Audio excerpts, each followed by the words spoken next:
नमस्कार मंडळी, कसे बरे आहेत ना? बरे असलंच पाहिजे. आजचा ब्लॉग खूप भन्नाट आहे. दोन गोष्टी चांगल्या झाल्यात आणि एक गोष्ट खूप आपल्यासोबत वाईट झाली आहे. तर हा ब्लॉग कंटिन्यू बघा, खूप भारी मजा येणार आहे याच्यामध्ये. आज आमचा मॅडमचा बर्थडे आहे आणि आपण चाललोय सिद्धिविनायक मंदिरला जाऊया. पहिलं पाऊस खूप आहे.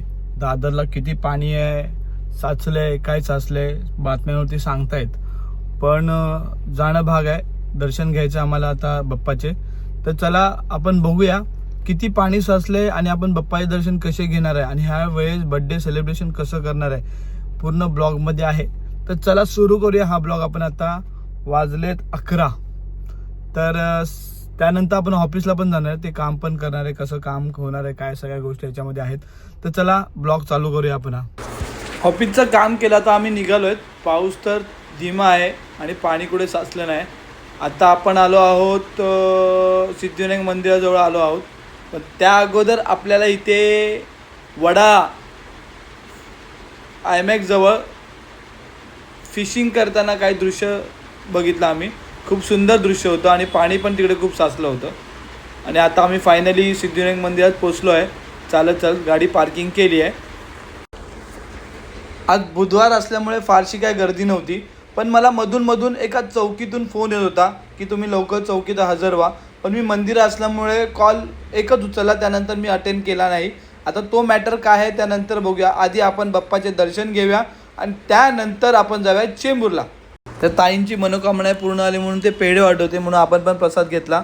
आणि आता आपण थोड्याच वेळात लाईन लावणार आहे आणि बाप्पाचं दर्शन घेणार आहे. आत्ता आम्हाला आला कंटाळा आणि दुसरी गोष्ट आली आम्हाला झोप. पण मी त्याला झोपून दिलं नाही. त्याला बोललो बघ लाईटिंग किती सुंदर आहे आणि मंदिर किती सुंदर सजावट केली आहे, म्हणून त्याला थांबून ठेवलं तेवढ्या वेळ. आणि आम्ही दर्शन आता थोड्याच आमचं होईल. आणि माझं आणि माझ्या नवऱ्याचं सतत भांडण होऊन दे आणि सुखी संसार आमचा असाच चालून दे, हीच माझी इच्छा. माझ्या बाबांकडून मी रोजच माझ्या इच्छा पूर्ण करून घेतो. पण माझ्या इच्छा खूप काही आहेत, त्या तू पण पूर्ण करत जा गणपती बाप्पा. थोड्याच वेळात तिकडे बागेश्वर बाबांची भेट होणार आहे. जय श्रीराम. त्यांना बघायसाठी खूप जास्तच गर्दी होती, म्हणून मी पुढे गेलो नाही. आधीच मी सिद्धिविनायक मंदिरात पडलो होतो, त्याच्यामुळे काय जास्त पळापळ म्हणून मी केली नाही. आता यापुढे दर्शन झालं आहे आणि आता बाबून जाणार आहे पोलीस स्टेशनला जाणार आहे. सर्व संकटातून बाप्पा माझ्या वडिलांना वाचव आणि सगळं टेन्शन त्यांचं दूर कर, हीच माझी इच्छा आहे, असं विघ्नराज म्हणाला. आणि पुढे आम्ही प्रवासाला निघालो. ही गोष्ट मी उद्याच्या ब्लॉगमध्ये सांगणार आहे, मी चौकीत का आलो. हा जो समोरचा अभिषेक शुक्ला आहे आणि तो पंकज आहे दाढीवाला. अभिषेकनी पंकजला स्वतःच्या नावावरती गाडी करून दिली होती, EMI भरले नाही, म्हणून सकाळी मी गाडी त्याची ताब्यात घेतली होती. म्हणून त्यांनी चौकीत कंप्लेंट टाकली की मी त्याची गाडी चोरी केली. नक्कीच उद्या भेटूया दुसऱ्या ब्लॉगमध्ये. माझा चॅनल खरंच तुम्ही सबस्क्राईब करा. आणि आजचा बड्डे खूप धमाल झाला आहे, मजा झाली आहे.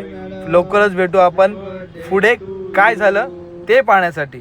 धन्यवाद आणि थँक्यू वॉचिंग.